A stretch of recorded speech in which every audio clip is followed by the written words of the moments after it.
Quand le Mali, le Burkina Faso et le Niger sortiront-ils le franc CFA pour adopter une monnaie commune? Bon, pour garantir le succès du lancement et du fonctionnement d'une monnaie multilatérale, plusieurs conditions doivent être remplies. Une harmonisation rigoureuse des politiques économiques et budgétaires est nécessaire. La mise en place d'institutions solides de gestion monétaire.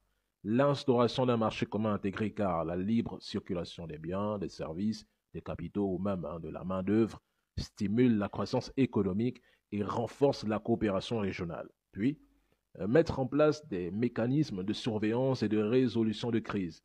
Toutefois, plusieurs défis existent, dont une possible dépréciation de la nouvelle monnaie, par exemple AES, par rapport à l'ancienne monnaie franc CFA.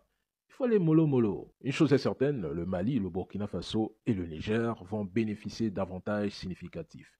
Ces avantages incluent une meilleure intégration commerciale, une indépendance accrue vis-à-vis des partenaires extérieurs, une réduction des coûts de transaction et une attractivité renforcée pour les investisseurs. Cependant, il est crucial que ces trois pays prennent le temps nécessaire pour bien préparer cette transition.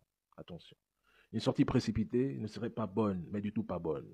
Le passage à une nouvelle monnaie génère souvent des incertitudes parmi les acteurs économiques et les partenaires commerciaux, notamment en ce qui concerne la valeur de la devise, sa convertibilité, mais surtout sa stabilité. De plus, l'introduction d'une nouvelle monnaie s'accompagne généralement de modifications législatives et réglementaires touchant les opérations de change et les droits de douane. Pendant la période de transition, les fluctuations des taux de change avec l'ancienne monnaie franc CFA et la nouvelle monnaie AES sont possibles, ce qui peut nuire à la compétitivité prix des exportateurs et des importateurs et même limiter le volume des échanges commerciaux. En définitive, pour ne pas être long, la CEDEAO fait tout pour les ramener dans ce cercle car leur départ affaiblirait la solidité économique et politique de l'UEMOA et de la CEDEAO. Donc, à la question quand quitteront-ils, la réponse est simple, la famille.